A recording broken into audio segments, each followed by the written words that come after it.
আমি মঞ্চলৈ আমন্ত্ৰণ জানাইছো লালুক প্ৰেছ ক্লাবৰ সদস্যসকলক।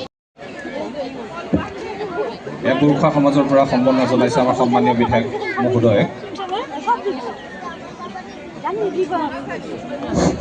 আমাৰ নৱনিৰ্বাচিত বিধায়ক ঋষিনাথ হাজৰিকাক আমাৰ ৰঙানদী সমস্ত গোৰ্খা ৰাইজৰ হৈ পেলাই সদা টুপি আৰু এখন খুগুৰীৰে আমি সম্বৰ্ধনা জনাইছোঁ।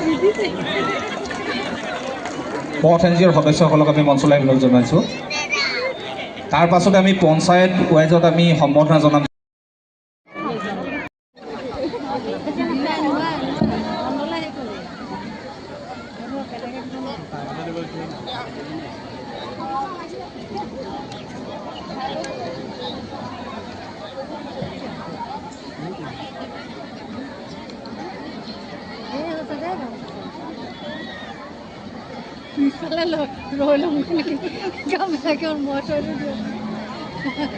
মানুহবিলাক ইমান উঠিছে ভয়ে লাগে ন।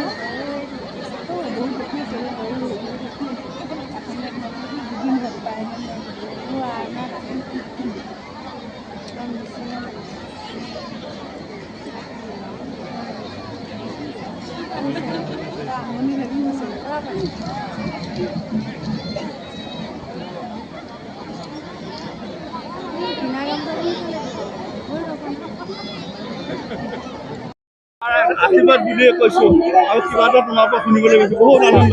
ৰাইজৰ আশীৰ্বাদ মৰম ভাল পোৱা আজি বিধায়ক হিচাপে শপত গ্ৰহণ কৰাৰ পাছত সমষ্টিলৈ আহিছোঁ। ৰাইজে মৰম আশীৰ্বাদ দিছে।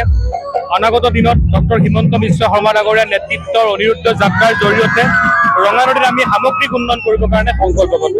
পুৱাৰ পৰা ৰঙানদী বাসী অপেক্ষা কৰি চাওক, ৰাইজৰ লগত মোৰ সম্পৰ্ক আত্মিক আৰু সেইকাৰণে ৰঙানদীবাসী ৰাইজে বিধায়ক হিচাপে নহয় পুত্ৰক আদৰিবৰ কাৰণে ৰৈ আছিল আৰু সেইকাৰণে মোৰ সেৱাও অনাগত দিনত পুত্ৰ হিচাপে কৰিবলৈ মই সংকল্পবদ্ধ।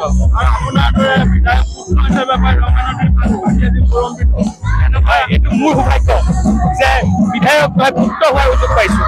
এনেকুৱা উল্লাস এইটো মা ভগৱতীৰ আশীৰ্বাদ, মা কামাখ্যাৰ আশীৰ্বাদ, গুৰুজনাৰ আশীৰ্বাদ।